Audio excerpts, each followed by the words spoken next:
فهل ينظرون إلا الساعة أن تأتيهم بغتة فقد جاء أشراطها فأنى لهم إذا جاءتهم ذكراهم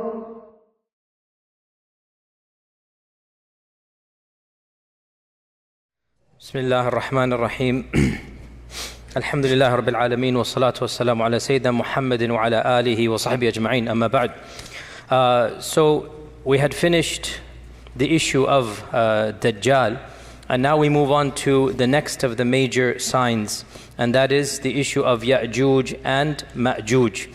And the issue of Ya'juj and Ma'juj is actually, for our modern times, I would say, one of the most, if not the most problematic of the signs of Judgment Day.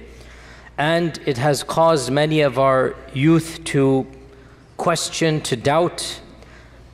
I myself have met people that have actually left Islam because of these types of tales. And we have to be honest and frank and not pretend as if this doesn't exist. Perhaps some of you are not accustomed to hearing people speak like this, but my philosophy is different. We are dealing with the crisis of people leaving our faith, our own children, our own young men and women. And of the reasons why is that we are not answering some of these issues that they bring, and we dismiss them. And I myself have discussed many of these issues with these types of people, and one of them, not the only one, but one of them is Ya'juj and Ma'juj. So we have to be very clear and frank and think critically even as we look at our tradition. So let us begin from the beginning. Who are Ya'juj and Ma'juj? And what does the Quran and Sunnah say about them? The issue of Ya'juj and Ma'juj is something that doesn't just occur in the Hadith. It is explicit in the Quran. So Allah Azza wa Jal mentions Ya'juj and Ma'juj in the Quran.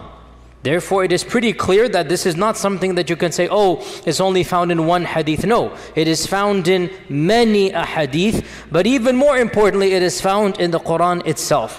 Where in the Quran? In two specific verses, only two. Only twice in the Quran Allah subhanahu wa ta'ala mentions Ya'juj and Ma'juj. The first of them is Surah Al-Kahf. And at the very end of Surah Al-Kahf, Allah subhanahu wa ta'ala mentions the issue of Dhul-Qarnayn, Jazakallah khair. The story of Dhul-Qarnayn.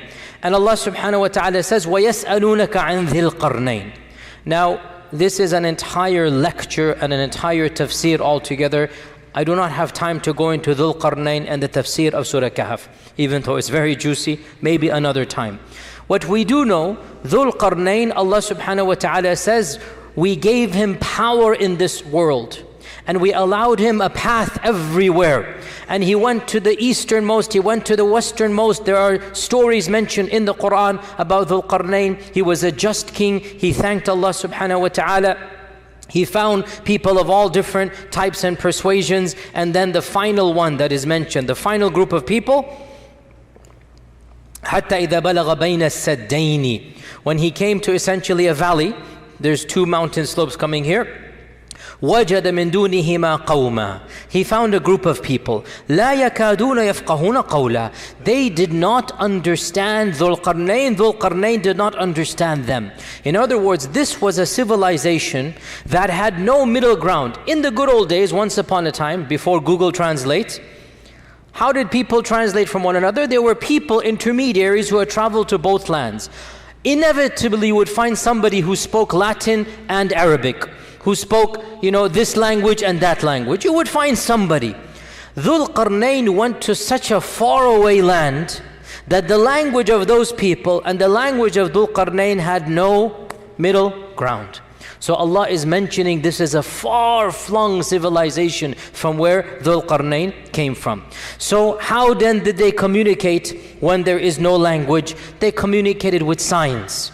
When you're a tourist in a different land, in a strange land, and you have no language whatsoever. You are forced to communicate with your hands. And mashallah, you can communicate so much with your hands, right? When you really have to, you can figure things out. So they are communicating with their symbols, with their gestures.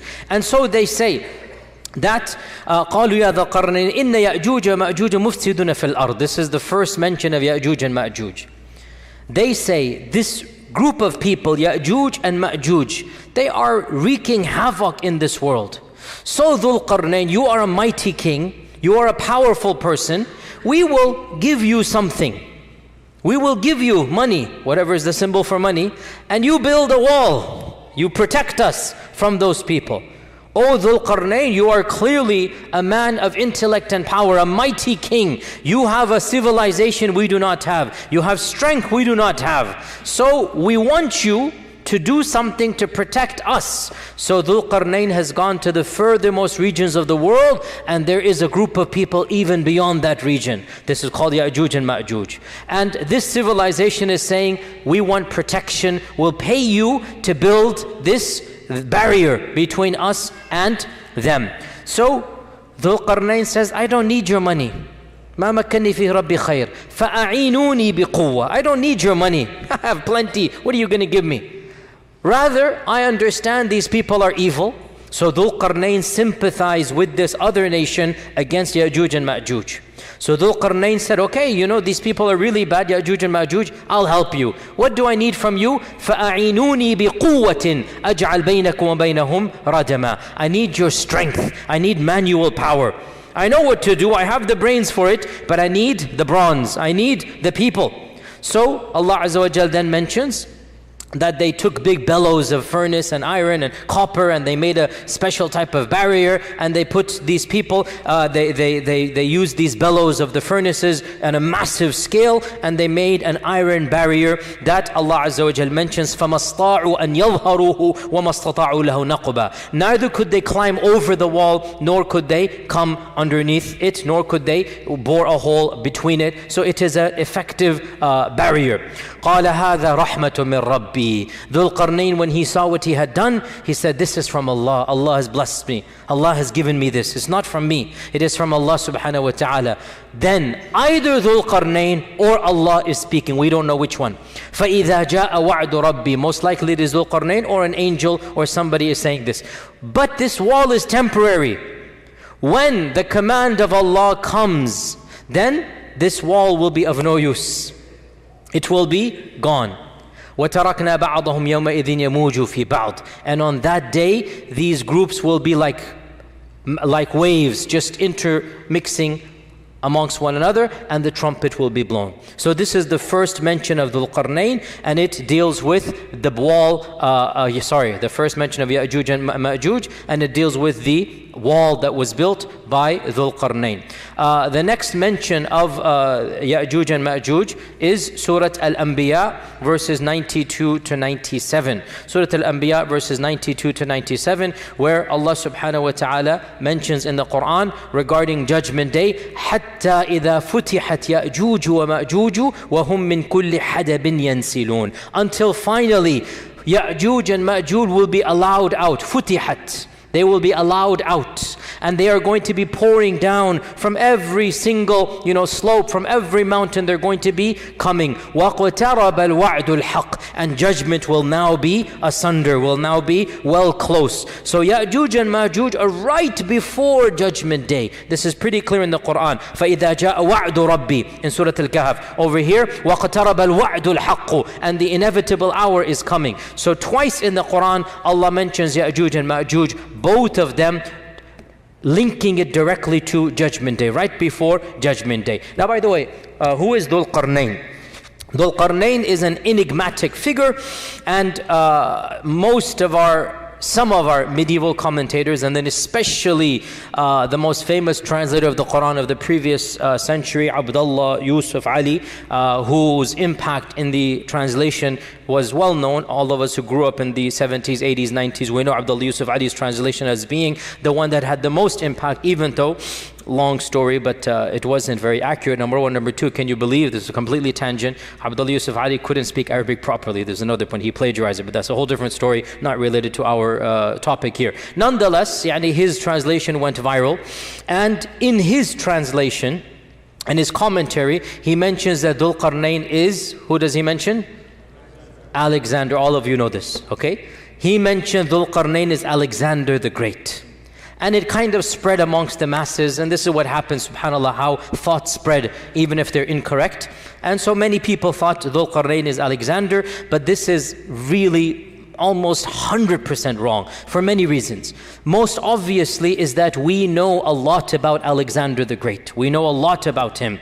And he was not a believer in Allah, he was a pagan. He worshipped the idols. And Allah praises Dhul-Qarnayn as being a worshipper. And Allah praises Dhul-Qarnayn as being a righteous person. And Allah never praises paganism. And Allah never praises someone in this manner. And Allah Azza wa Jal mentions, Dhul-Qarnayn says, قَالَ هَذَا رَحْمَةٌ مِّن رَبِّي. So Alexander, really almost impossible.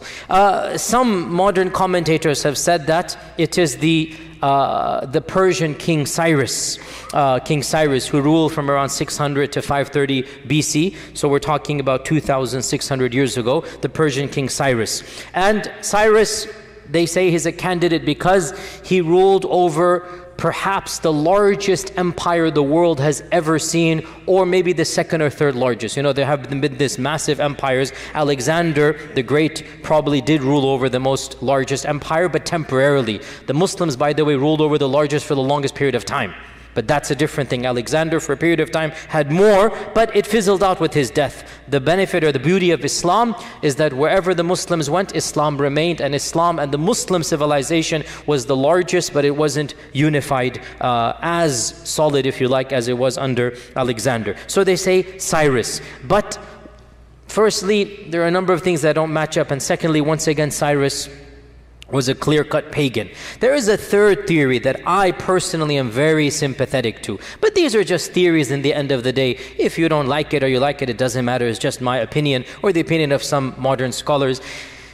If Dhul-Qarnayn were a historic figure, what do I mean by historic? I mean somebody whom we know. Because it is always possible that Dhul-Qarnayn is pre-history, pre-recorded history, because recorded history begins around 4,000 years ago. Before that, we don't really have records. Before that, it's just unknown. It's a big black box. Perhaps Dhul-Qarnayn is of that time frame. Allah knows. As for recorded history, it goes back around 4,000, roughly 4,000 years or a bit more than that. And we know pretty much all of the massive empires and the great kings of that time frame. If Dhul-Qarnayn was one of the kings of this era, then we should know about him in terms of recorded history. Humanity would have known of these types of great kings who have conquered large swaths of the earth. So another candidate that I am personally very sympathetic to is the Persian Emperor Darius. The Persian Emperor Darius, who ruled 550 to 486 BC. And Darius ruled over most of the known world at that time, most of what we now call Asia Minor, the Caucasus, the Balkans, Central Asia, even Egypt, North Africa. He had a massive empire, and he himself traveled to the furthest east and the furthest west. And he led expeditions in his entire kingdom. And he fought against the Egyptians, he fought against the Chinese, he fought against, or the people of that region, call them what you will, but he fought against all of these people. And what is interesting about Darius, unlike Cyrus and definitely unlike Alexander, Darius was a monotheist. In contrast to the people before him and after him, we know from the books of history that Darius was an ardent monotheist. He was a strict believer in one God. He was beloved to his people. He had the reputation of being a just king. And we have records of Darius. We have inscriptions to this day of Darius in which he is saying, I am the king, Darius and whatnot, whom God has given power, whom God has bestowed power to. In other words, هَذَا رَحْمَةٌ مِّن رَبِّي. Literally, God has blessed me with this power. It is very rare to find an ancient king who basically, Fir'aun said, أَنَا رَبُّكُمُ الْأَعْلَى. right? It is very rare to find an ancient king who is saying, look, I am a king, but the one above is the one who made me the king. He is the one who gave this to me. So, and by the way, there's also a very enigmatic inscription of Darius in which he is depicted as having two horns as well. So that kind of adds a little bit of a spice, to the whole mix there, that Darius seems to be a likely candidate, and he was an ardent believer. Now, some can say, for those of you who know your history, but Darius was a Zoroastrian. And we say, well, there was no Islam per se at this point in time. We're talking 2,000 years ago. And Darius believed in the one supreme God that they called Ahura Mazda.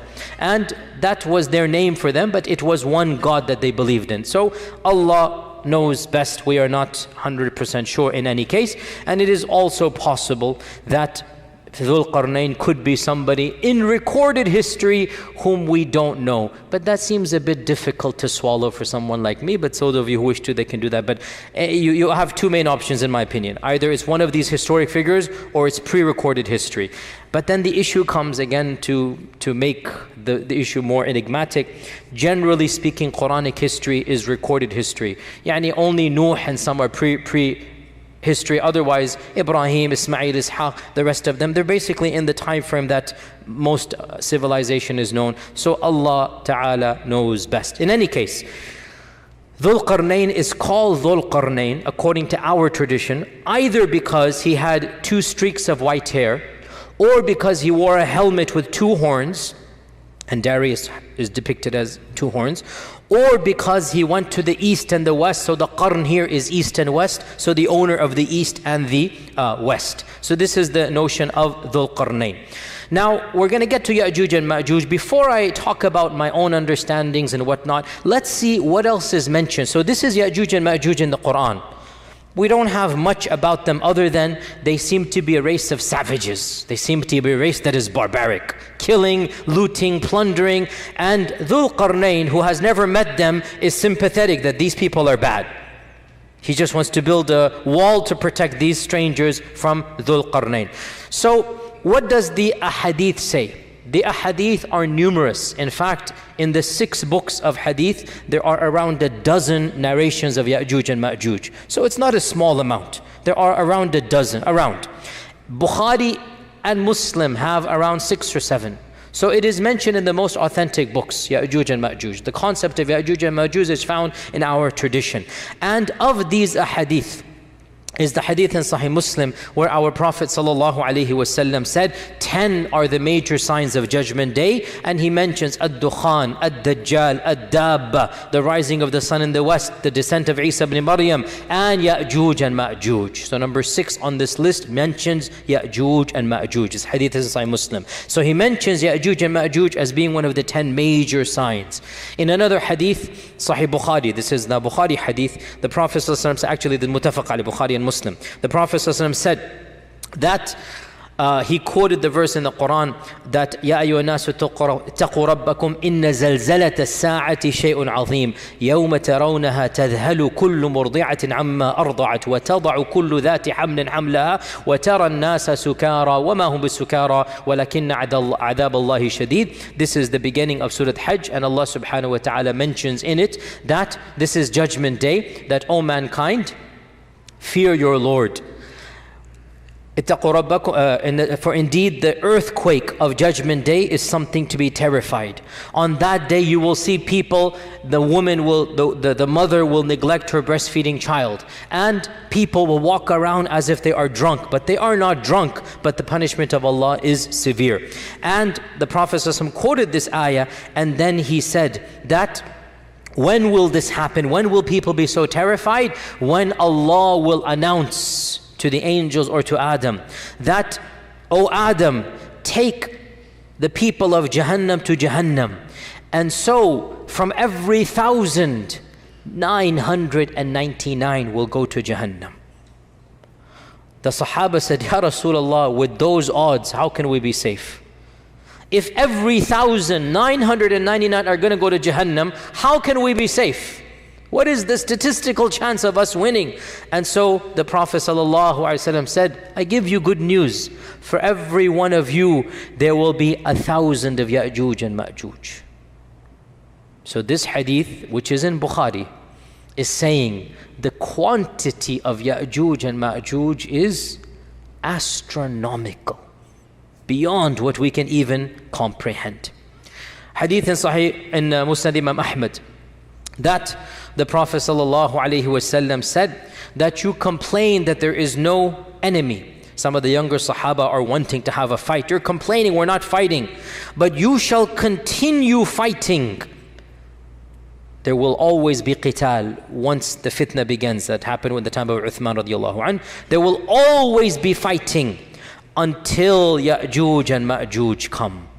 So hadith is explicit that fighting will continue until Ya'juj and Ma'juj, and then the Prophet ﷺ described them. They shall have faces that are flat, they shall have eyes that are narrow, they shall have hair that is yellowish, and they shall descend from every single plane. Now, important to note, you shall fight until Ya'juj and Ma'juj. He didn't say you will fight Ya'juj and Ma'juj.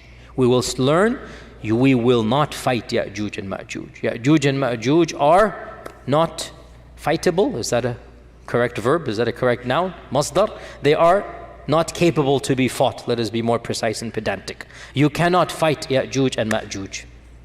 We will not be fighting Ya'juj and Ma'juj. Fighting will continue until Ya'juj and Ma'juj, which also means what? After Ya'juj and Ma'juj, no fighting. So Ya'juj and Ma'juj is the final frontier, after which there will be no fitan.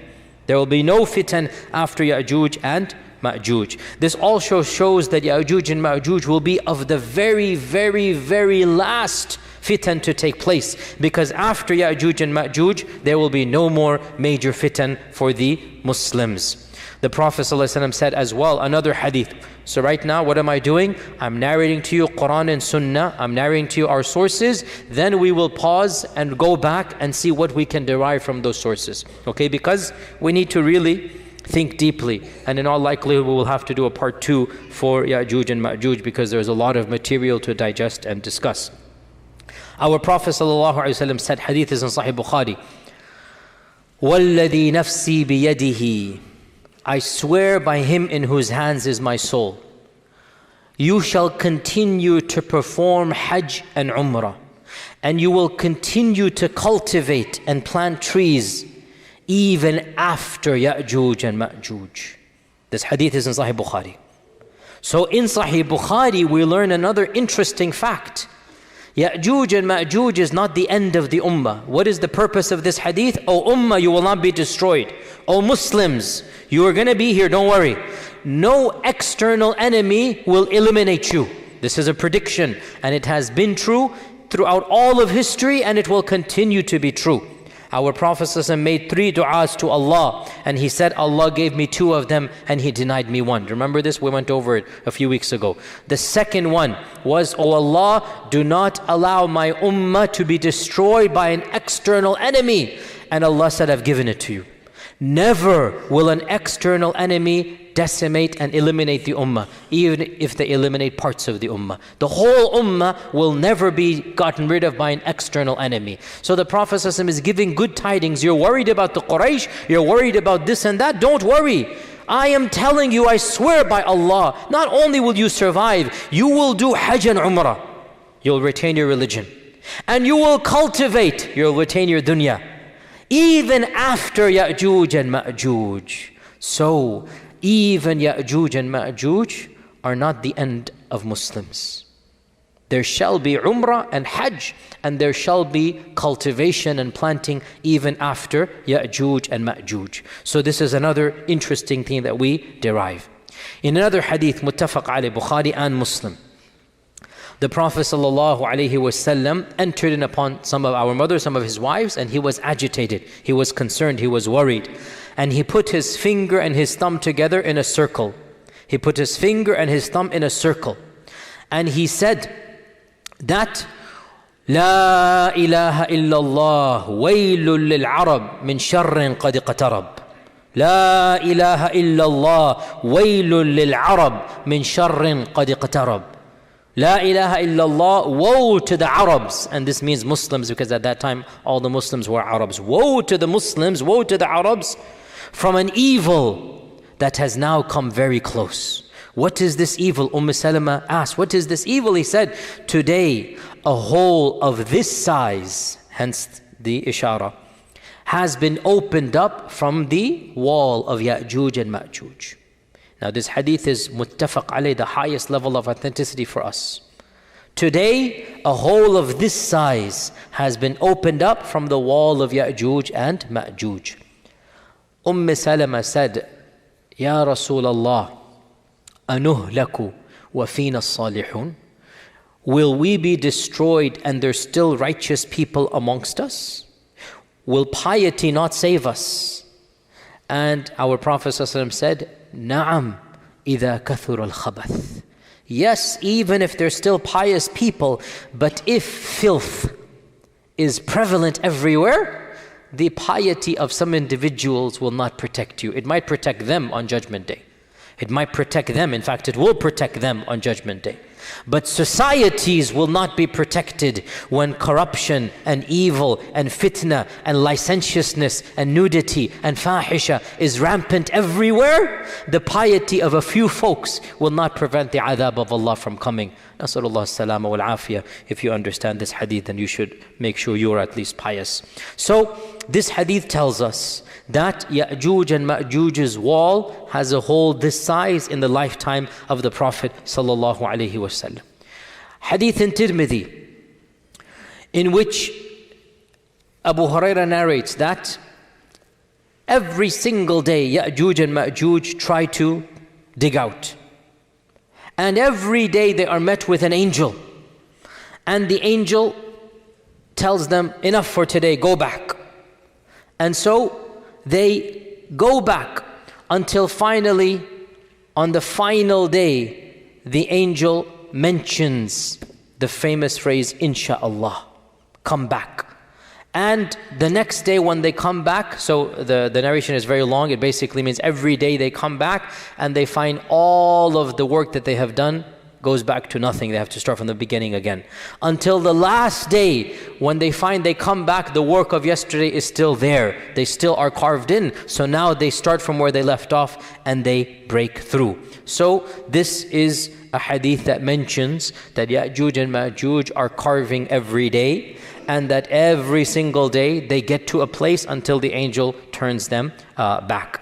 In another hadith in Sahih Muslim, we learn that after the Dajjal is killed, Isa will congratulate his followers and give consolation to his followers. And within that time frame, or a very short time frame, Allah will inspire Isa that a new group has come, Ibadan li, creations of mine have come, no one can fight them. No one can fight them. So take my servants and go to Jabal Tur, go to Mount Tur and protect them over there.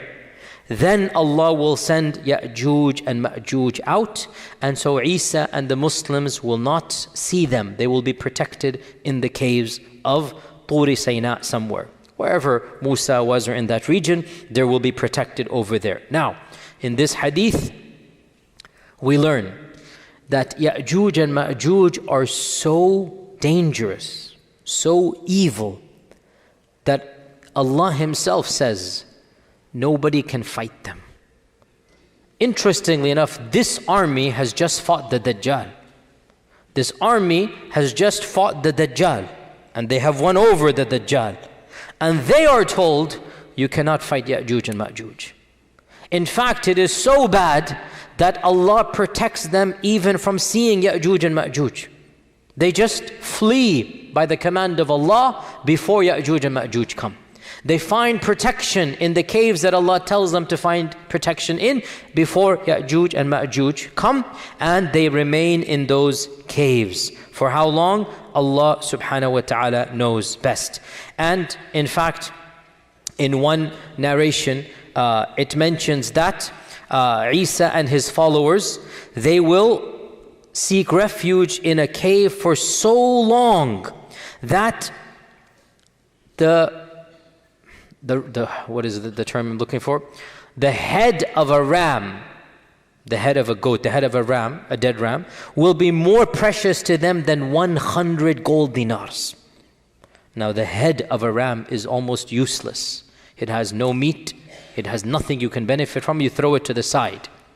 But they will be in the cave for so long that that head will be more precious to them than 100 gold coins. A fortune. They have nothing to eat and drink until finally, when they notice whatever they notice, we don't know, the hadith doesn't mention, maybe there's quiet, maybe there's something, they will say, who can go and volunteer and see what is going on outside the cave?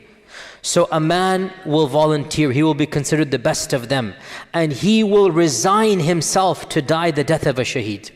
He's given up that he's going to die the death of a shaheed. And he will come out only to see that the world is full of corpses of Ya'juj and Ma'juj. The world is full of corpses of Ya'juj and Ma'juj. And then he will call out the people, and they will come out and they will see not a single handspan of the earth except that it is piled with Ya'juj and Ma'juj, and the world will stench. There will be a stench that they cannot bear from Ya'juj and Ma'juj's body. So they will desperately plead to Allah subhanahu wa ta'ala at this.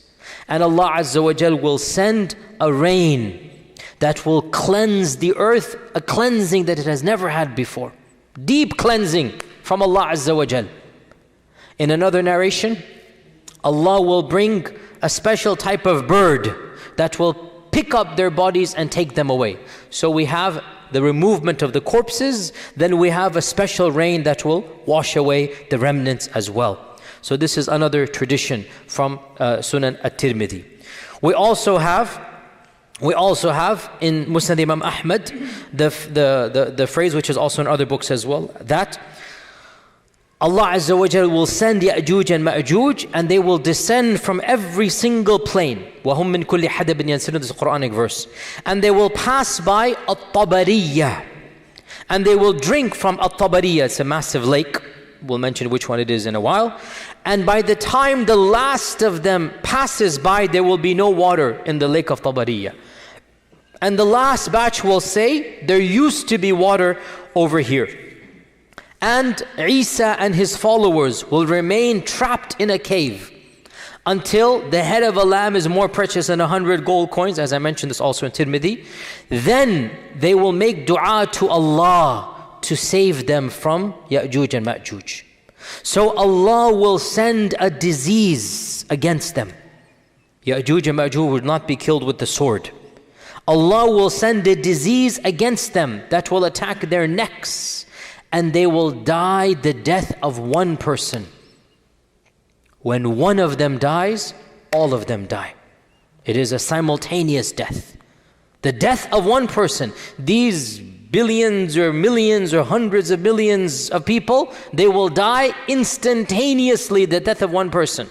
The death of one person, and then this man will come out. The hadith goes on the back to the one that I mentioned. The man will come out terrified, scared. He will find everybody is already dead. Then Isa will come out. They will find not a single space to stand except the bodies will be rotting. So Isa will make dua again. So Allah will send birds with the necks of Bakhtari camels. Bakhtari camels, the Bactrian camels, the camels that have these U-shaped necks. There will be birds like this. Massive birds will come, maybe Tayran Ababil, something like this. They will take them and then throw them wherever Allah subhanahu wa ta'ala wills. So this is another narration.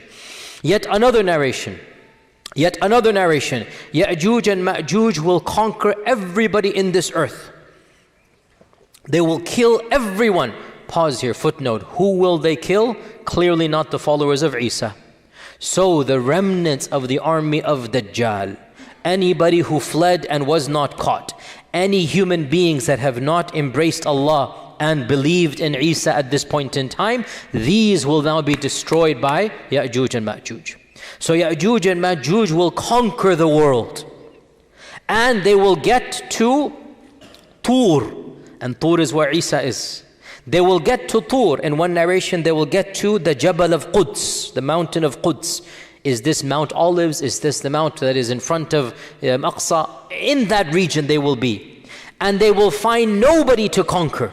They've conquered everybody. So one of them will say, we have conquered the inhabitants of this world. Let us conquer the inhabitants of the heavens. So they will throw an arrow towards the heavens. And Allah will cause the arrow to come back full of blood.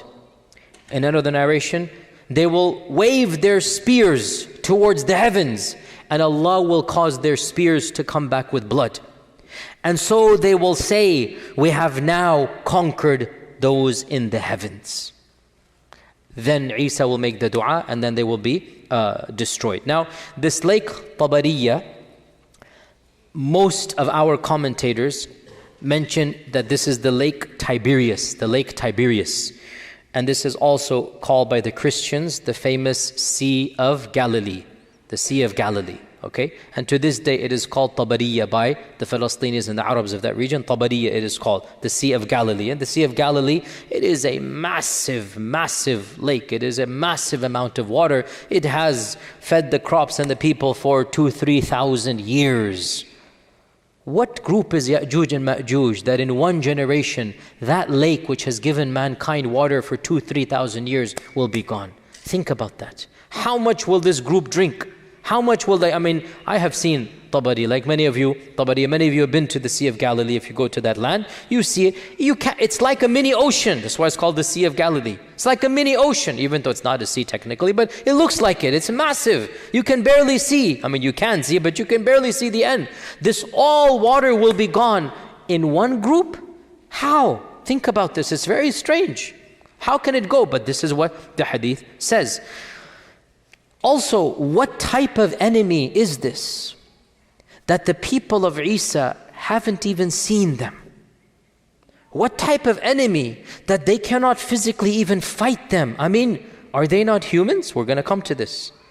Because they fought Dajjal and his people and they were human. What is going on here? That they are not even seeing them. The man who's going to go see them is thinking he's going to die just by looking at them. He's already made up his mind, I'm a shaheed, I'm going to die. He volunteers the death of a shaheed, like there's no way I'm going to be coming back. So we also have in a number of traditions as well, what demonstrates their quantity is that the Prophet ﷺ said that the Muslims will use the weapons and the armor of Ya'juj and Ma'juj for many years to come. So they will get this stuff. In one hadith, in Musnad Imam Ahmad, he said, the beasts of the earth will grow fat and feed themselves for many years from Ya'juj and Ma'juj. So the corpses will be so much that Ya'juj and Ma'juj will fertilize the earth. And from this fertilization, there shall be a time of great opulence in terms of food. Perhaps the most opulent time in the history of mankind will take place, where our Prophet ﷺ said, one pomegranate, one rumman will feed an entire tribe. And one leg of lamb will be enough for a large group of people. In other words, things are going to change. Small quantities, or maybe it's not small, maybe the rumman will be a massive amount. Maybe things are going to change. And again, we're going to come back to these interpretations because these are all cryptic phrases and perhaps we can rethink through them, if only to save the iman of our young men and women who are rethinking through these things as well. In Sunan Ibn Majah, the Prophet ﷺ said, when you see this happen, Ya'juj and Ma'juj, when you see Ya'juj and Ma'juj happen, then expect the hour to come, expect judgment day, expect qiyamah, just like the pregnant lady at the end of her labor is just waiting for the cry, and she surprises the family when she goes into the pangs of labor. In other words, at that very end stage, right? Everybody's waiting. When will the water break? When will the pangs begin? And when it happens, everybody goes into panic mode. The Prophet gave this example. When you see Ya'juj and Ma'juj, this is the pregnant lady about to give birth. Nobody knows exactly when, but it's on alert. Oh, husbands, remember that time frame of your life, 24-hour alert, remember that? That is what the Prophet is talking about. That, those of you who are not married, make dua, make it easy, inshallah. That at that time frame, you're just waiting. When is it going to happen? You're anxious. What's it? So the Prophet is giving a metaphor that every family knows this. That time frame is tense. You don't know, you're expecting. So the Prophet said, when you see Ya'juj and Ma'juj, that's the time frame. Just like that pregnant lady will be given birth at that time. Now, what do our classical scholars say about Ya'juj and Ma'juj? So firstly, is the term Arabic or is it non-Arabic? Our scholars, some of them said that the term is Arabic and it comes from ajja. Ajja ya'ujju ajjan. So ajja means to kindle fire. Ajja means when the fire spurns outwards. However, in my humble opinion, it is not sound to read in Arabic meanings to proper nouns that are found in the Quran and Sunnah. Because Arabic is a language that has come, in the time of our Prophet, it reached its pinnacle, but it wasn't around 10,000 years ago. It was another language back then. If you know the study of linguistics, if you know language, languages evolve. Languages are things that are fluid. Language never stays the same. It is something that comes and goes, and all languages are interconnected in the great family of languages, and you have these, language bundles, if you like, the Afro-Asiatic language, the Semitic and Hebrew languages, the Romance languages. You have these language bundles that are all interconnected, and interestingly enough, footnote here, they all go back to one language. There is the mother of all languages. And why are we talking about languages? Let's get back to Ya'juj and Ma'juj. So they say that Ya'juj and Ma'juj goes to Arabic, and I say, I'm not buying it. It's a classical noun. It has very little to do with Arabic. As well, the term Ya'juj and Ma'juj is found in pre-Islamic literature, Gog and Magog. It is found, it is pre-Islamic, Gog and Magog. And it is mentioned in the Old Testament, Gog and Magog, and in the New Testament. The book of Revelations mentions the release of Gog and Magog, that Gog and Magog are going to gather for the battle. So this is in the book of Revelations, and this predates Islam. So there's references to Gog and Magog that they're going to gather for the great battle as well. So the Old Testament mentions Gog and Magog, the New Testament mentions Gog and Magog, and the Midrash mentions Gog and Magog. What is the Midrash? The Midrash is like the tafsir literature for the Jews. The Midrash is the commentary on the Torah, and it consists of legends and fables that go back many, many centuries before Islam. You have the Babylonian Midrash, you have other Midrashic texts. So the Midrash is pre-Islamic Jewish exegesis. It is tafsir literature that is ancient. It's not the Torah. It is the commentary of the Torah that the ancient sages, the rabbis, the ulama of the past, they commented on. And in the Midrash, you find some very, very interesting literature, which is not the time to go into, but there are parallels with the Quran and Sunnah, which you can, anyway, let's not go down there. So where are we? So, Midrash. The Midrash mentions Gog and Magog. What does the Midrash say? The Midrash says that there will be a forerunner to the Messiah. We talked about the concept of Messiah in Judaism, remember? You guys remember, right? And Moses Maimonides put belief in the Messiah as a part of his 13 points of Aqeedah. Is it the 11th or the 12th point? We're going to believe in the Messiah. A day will come when the Messiah will come. It is a part of Jewish literature. What I didn't tell you in that class 2 weeks ago, because it's not related, but now I should have mentioned it in hindsight, they actually, or some segments of Judaism, believe in two types of Messiah, the minor Messiah and the major Messiah. Now that we're talking about Gog and Magog, I have to bring this up. So they say that there will be a forerunner to the real Messiah. And this forerunner will defeat Israel's enemies. When they say Israel, they don't mean the country, they mean Bani Israel. Remember this, right? When the Midrash says Israel, they mean mu'mins, Muslims, i.e.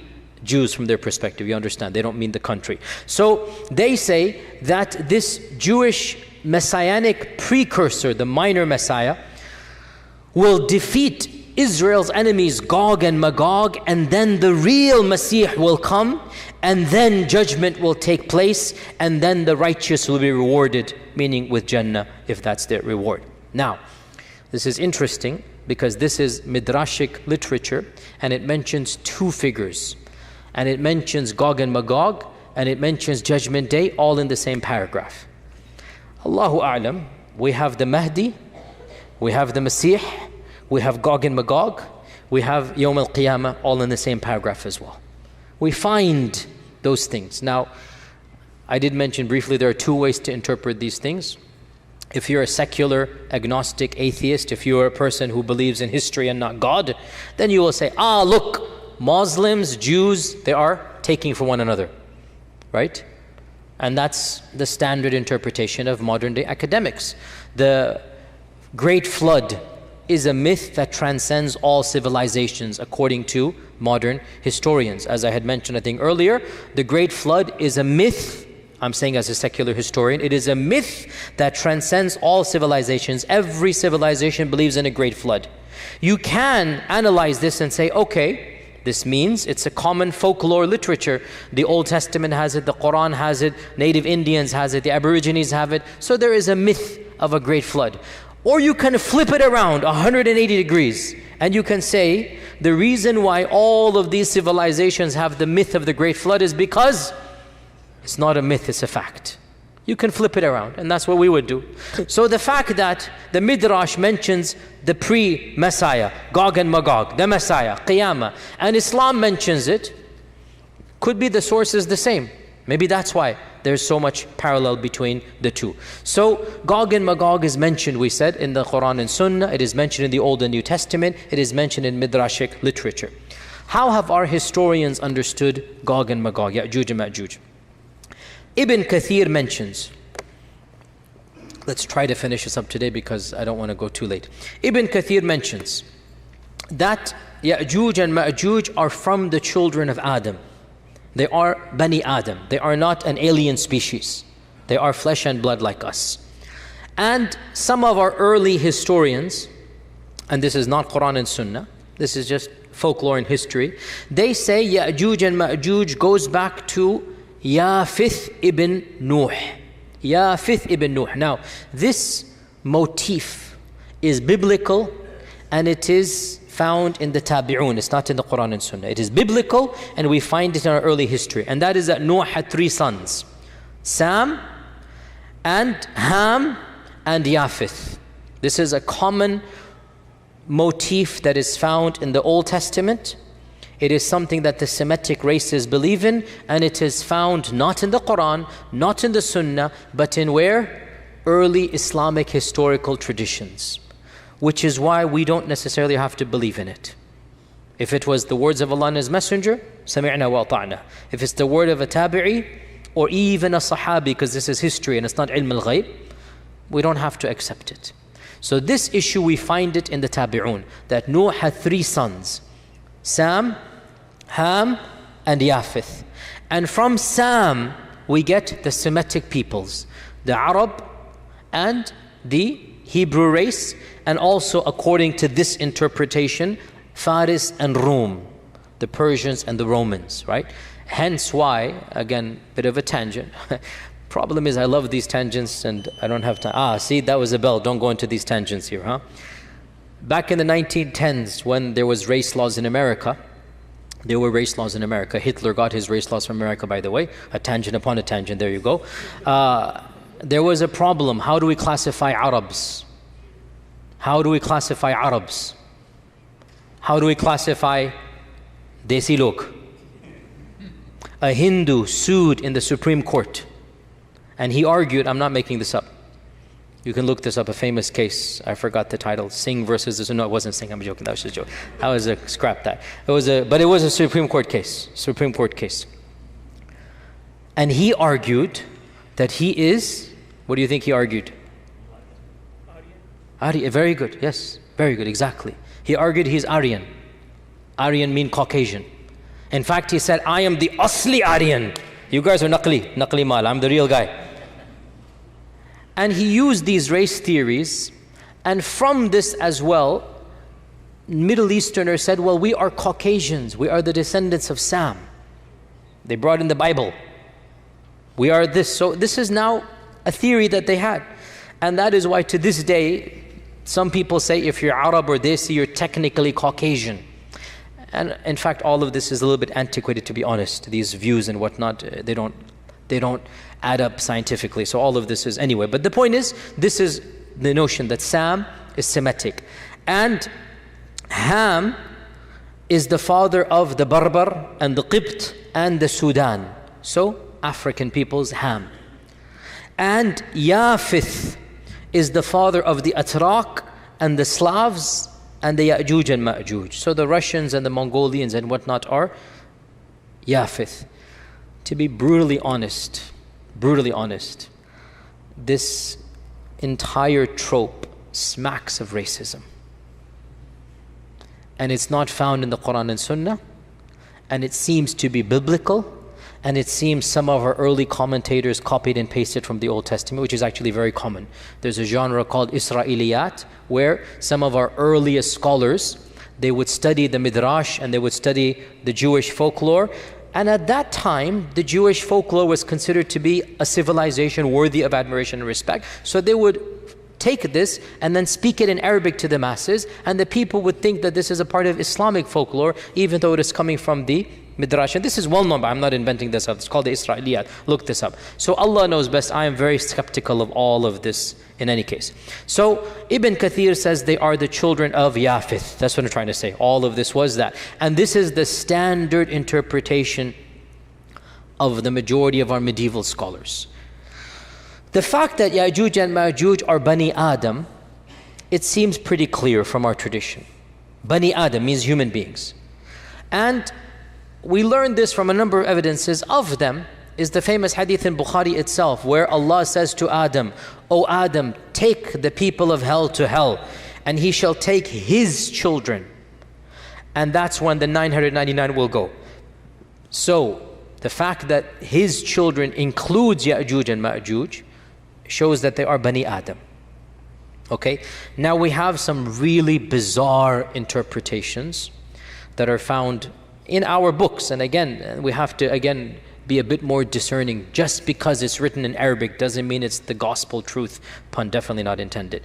Just because we find it in an ancient book doesn't mean anything. We find ancient books written in our tradition that mention bizarre stories, truly mind-boggling. Some of the earliest books like Ka'b al-Ahbar and others. And there is a tradition found that once Adam had a wet dream and his fluid fell on the earth, and that earth sprouted forth and it became Ya'juj and Ma'juj. So we find this in our folklore, and we find it in respectable medieval books. And that's why, dear Muslims, we do need to be critical of our own tradition. We do need to be. Our ancient scholars were not infallible. We respect them, wallahi we do. But they were people of their time and place, and we need to look at it in our time and place and be cognizant of their humanness as we are cognizant of our humanity as well. So this is also found that Ya'juj and Ma'juj are Bani Adam but not Bani Hawa. Go figure. In any case, getting back to Ya'juj and Ma'juj, time is so limited, I have so much to say. Let's see if we can summarize this. To be brutally honest, standard medieval interpretation of Ya'juj and Ma'juj is the following. This is what you find in Ibn Kathir. You find it in the tafsir literature of As-Samarqandi and of Al-Tha'labi, and basically this is the mainstream interpretation for our classical and middle ages of Islam. Ever since the beginning of writing tafsir, let's say 300-400 Hijrah, up until pre-modernity, up until going to CE 1800s or whatnot. If you look at any book of tafsir, any book of history, the notion was the following. Ya'juj and Ma'juj are a bizarre, exotic tribe in the nether regions of the world that have been trapped by Dhul-Qarnayn thousands of years ago, and they're still trapped to this day. And quite a few medieval historians have reported that I know of a friend of mine who traveled to the end of the world and he saw with his own eyes the wall of Ya'juj and Ma'juj. We find this in respectable Islamic books.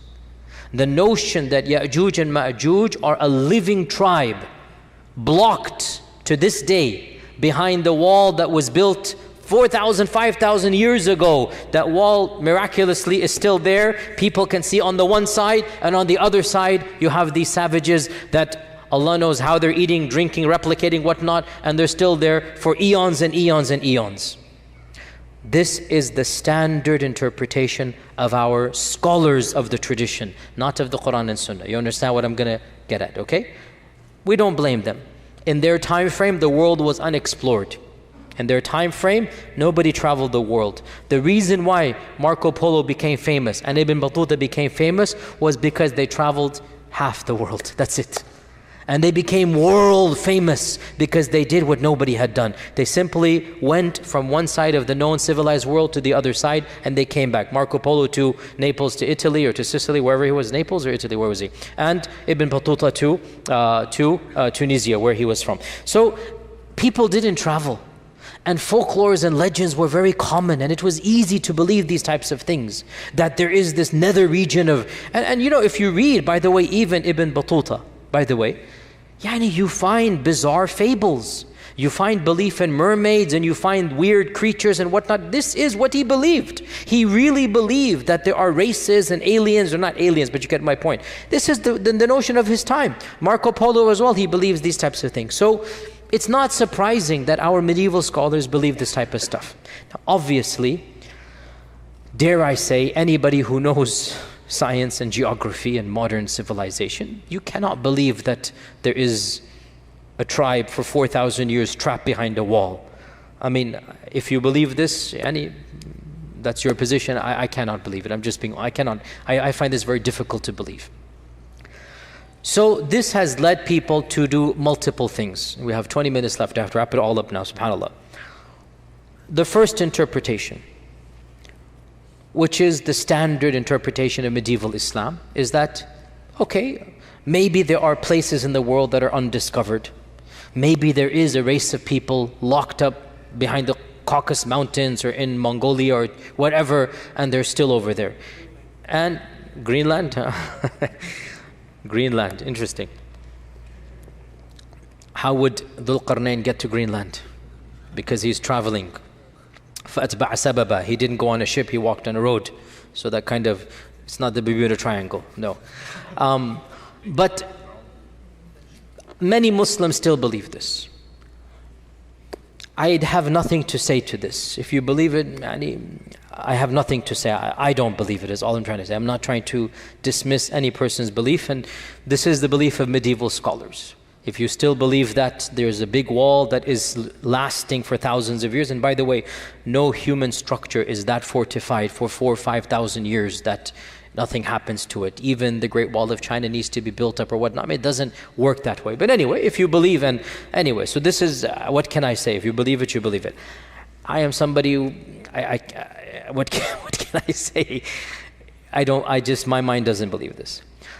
Others have said, we need to reinterpret Ya'juj and Ma'juj metaphorically. And this goes back to another thing that I kept on stalling when we talked about the Dajjal, because I wanted to talk about it with Ya'juj and Ma'juj.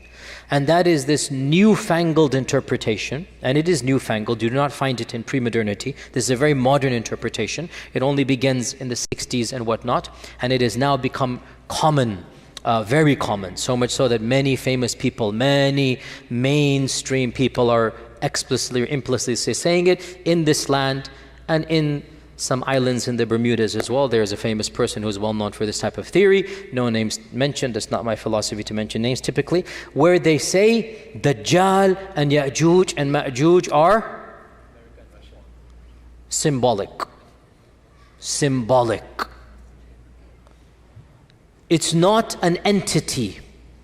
Dajjal is, he will say, globalization. And Ya'juj and Ma'juj, they might say Russia and America, the superpowers. And honestly, I mean, okay, jokes aside, I admire the fact they're trying to salvage the tradition, because they understand that mainstream interpretation doesn't make sense. So they're trying to salvage the tradition, and they say, you know what? Dajjal is a demonic force. Dajjal is a global empire. Dajjal is the new world order. Then you get into the triangle and the eye and this and that, and the whole rabbit's hole begins. You can now, once you go down the rabbit's hole, make dua, there's nothing to be done once a person goes down that hole. What can I say? If a person believes this as well, the problem comes the same traditions that you get the concept of Dajjal from, those same traditions tell you a lot about the Dajjal. So you can't pick and choose and reinterpret everything. Either you reject Dajjal in totality, which some progressives and modernists have done. Dajjal is not mentioned in the Quran. They reject all hadith. So they say, khalas, let's be done with. And they reject Ya'juj and Ma'juj hadith. So they say, well, the Quran just mentions 2 tribes, so they're going to come, some races will come and have a big war. Fair enough. If your principle is you're going to reject hadith, that's not ours. If your principle is no hadith, then you can derive an entire interpretation that is independent of mainstream Sunni Islam and be gone with it. But the deal of these folks is they claim to be Sunnis, and they are popular in Sunni circles, and they are trying to metaphorically reinterpret these traditions. And we say that I don't think in this case you can have your cake and eat it as well. It's nice too. I love to have my cake and eat it as well. But in this particular case, I don't think it is methodologically sound. Because the same traditions that tell you about Dajjal, tell you about Ya'juj and Ma'juj, they have all of these details we mentioned. And it's pretty vivid, the impression given, right? Dajjal will be killed by Isa, one-on-one. The blood of the spear will be shown. It's clear. Ya'juj and Ma'juj, the corpses will be piled up. I mean, those same traditions mention what we have just mentioned.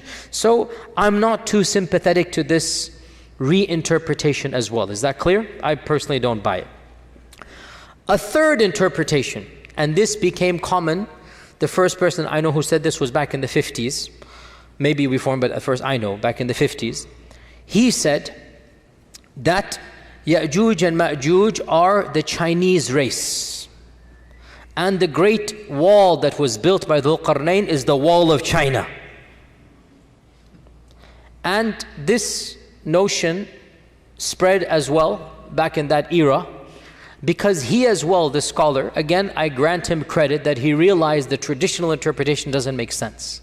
So he said we need to rethink through this. So he attempted to rethink through, and frankly for his time and place it was a bold move, because he was criticized by mainstream Sunnism. Mainstream Sunni scholars said no, we believe in this and that, but he wanted to again salvage the tradition. Of course, what is the problem with believing that Ya'juj and Ma'juj are the Chinese folks and the Great Wall in the Quran is the Great Wall of China? What is the problem with this interpretation? Who can tell me?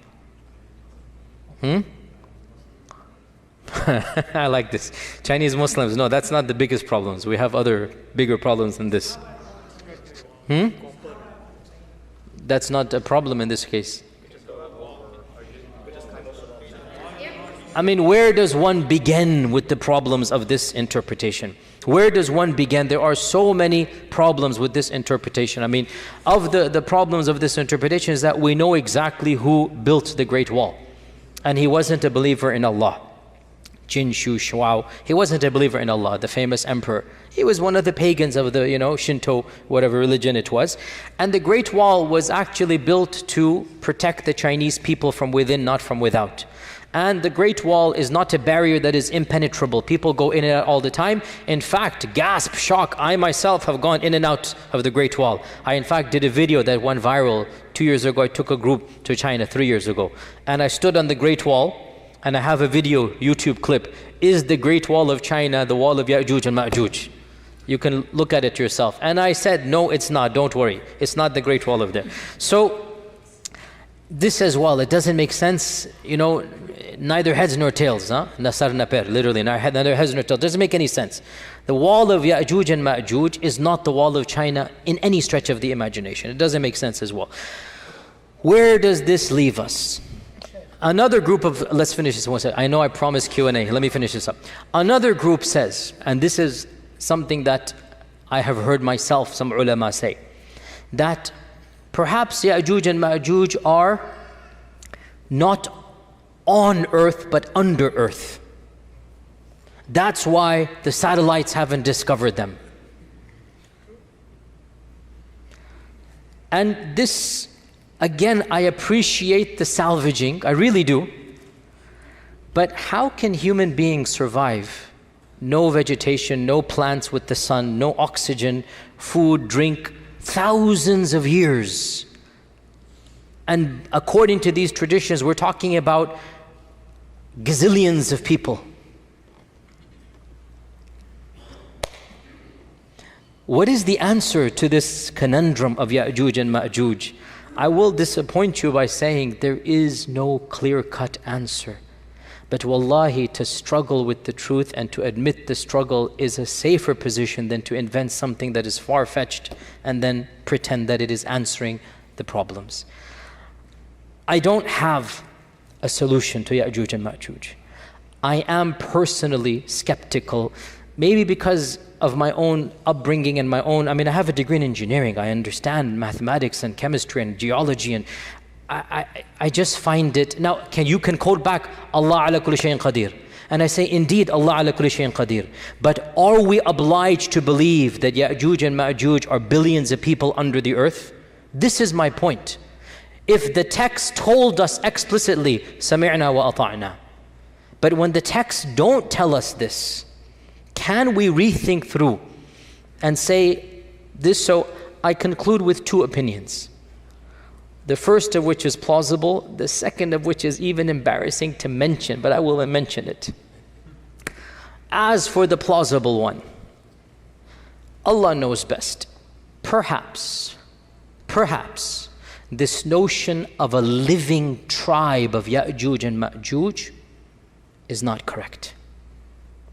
Because if you look at all of the traditions, there is only one tradition that is in Tirmidhi with one isnad that mentions the Ya'juj and Ma'juj are daily digging.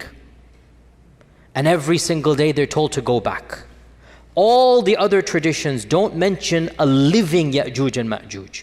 As for the hadith in Bukhari that the wall has been opened, that could be a wall. It could be, in this case, see to what level of metaphor is allowed? Ijtihadi. If it were to be said, a wall has been opened is a metaphor that indeed Ya'juj and Ma'juj is now closer to you. Personally, I don't see this as that much of a stretch than to interpret all the hadith to mean Ya'juj and Ma'juj are symbolic in nature. But again, it's ijtihadi.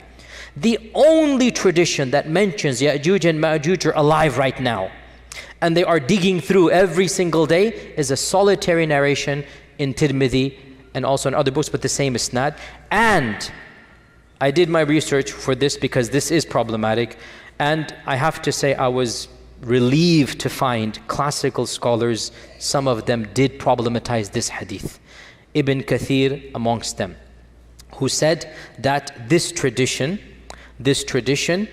seems to be it's an illah or a hidden defect, that it is not from the Prophet ﷺ. It might be coming from the Israeliyat, because Abu Huraira also studied with Ka'b al-Ahbar. Ka'b al-Ahbar was the son of a rabbi, and he would narrate Israeliyat, and Abu Huraira would listen to him and narrate. And one of the students of Abu Huraira assumed it to be from the Prophet ﷺ. This is Ibn Kathir saying this, not me.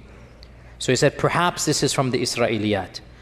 And this is what I firmly believe, simply because it is highly problematic to posit that there are billions of people somewhere in today's world clawing away. So the first interpretation, which is posited by a group of people, let's just leave it like that. A very wise person once said, let's just leave it like that.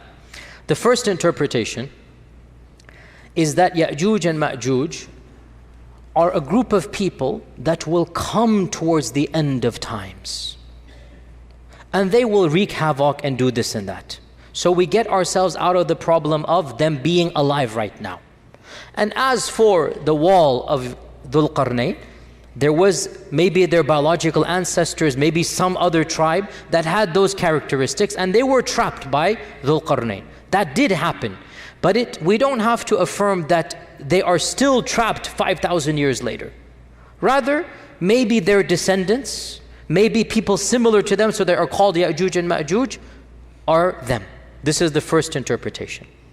And I am very sympathetic to it, and it solves many of our problems. There is another interpretation which I hesitate to even verbalize. And I will tell you honestly, this is not mine.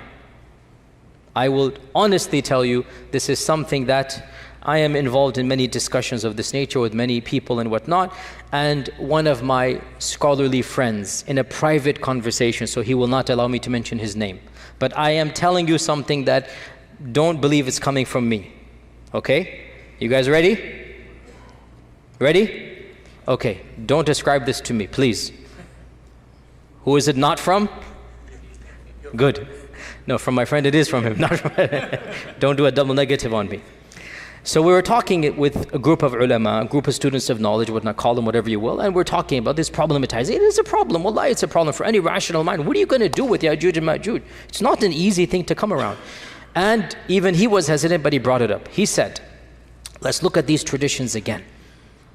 We see that first and foremost, Ya'juj and Ma'juj seem to be human but not human. You see where this is heading.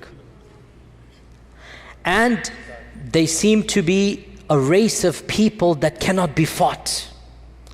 And they seem to be doing things that are bizarre, drinking up all of this water. That's not, humans can't do that. Mentally, they don't seem to be 100% there when they think they can kill the people of the heavens. This isn't normal. This isn't rational. The regular human beings alive, the followers of Isa, are so terrified of this group that they don't even want to see them. They're fleeing away from them. They will not fight them. The hadith mentions they will not be able to be fought. لا يدان أحد من قتالهم. And he mentions, if you look at the popular imagination of our times, you find a genre of literature and horror movies. You see where this is heading. And he mentions the word. And my jaw just dropped and I laughed. I said, are you serious? He goes, hear me out.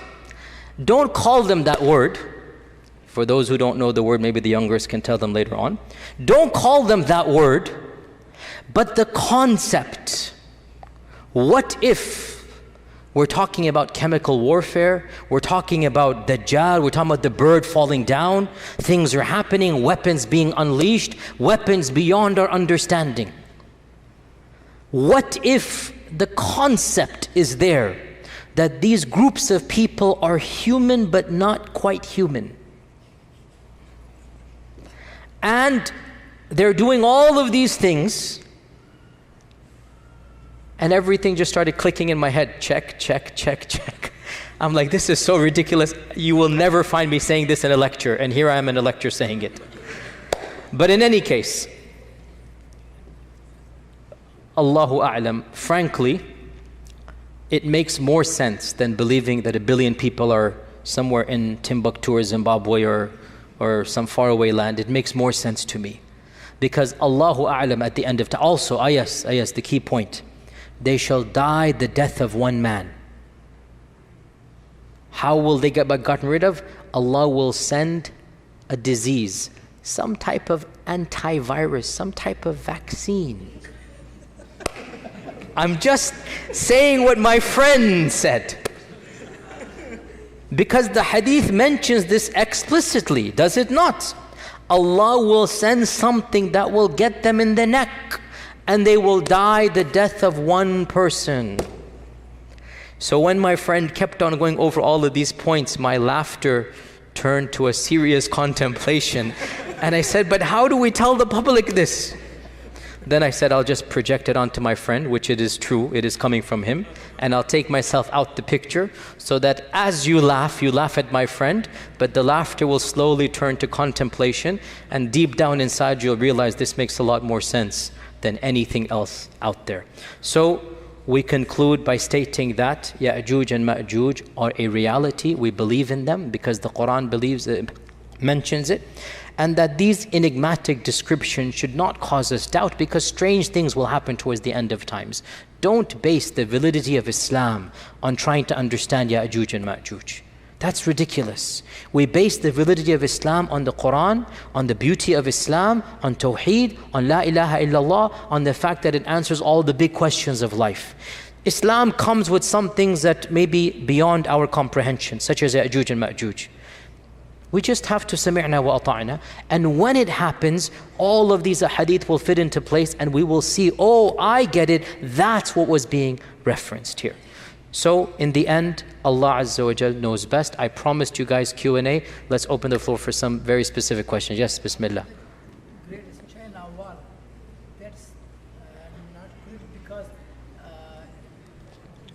Qarnayn didn't go on the sea, even on the sea to the west. I agree with you that it doesn't make sense that the Great Wall is the Dhul-Qarnayn. 100% agreed. And the other thing is that Yeah. he went to west and to the West and the east. east, and then he went the third direction also. ثم أتبع سببه. The third direction maybe that's toward the North Pole, which is now the sea. Maybe the North Pole. So where's Ya'juj and Ma'juj? Under the ice of the North Pole, but then the cap is melting. So as they melt, maybe this is how Ya'juj and Ma'juj are going to come out. Global warming is the problem. See? It all comes back to this. Sisters, very quickly, hurry up. Yes, Bismillah.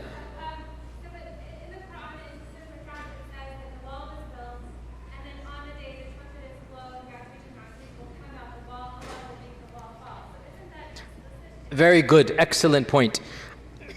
The Quran mentions the wall, and the Prophet mentioned this thing. And I actually brought this up in our discussions with our closed group that we have of senior ulama. Well, these are the discussions we have, by the way, right? This is what we're talking about, these types of bizarre things. We brought this up in this. And this brother's response, everything projected onto him, I'm scot-free. This brother's response, and he did respond in this manner, was that perhaps there is some type of strain of virus or whatever you want to call it, that it has been trapped up, it has been put away, but it will be released or unleashed at that point in time. And so this is the breaking of that wall, that it will affect a lot of people. Allahu A'lam. Leave it at that. Back to the brothers, yes. What's the significance of the Prophet choosing the word external enemy?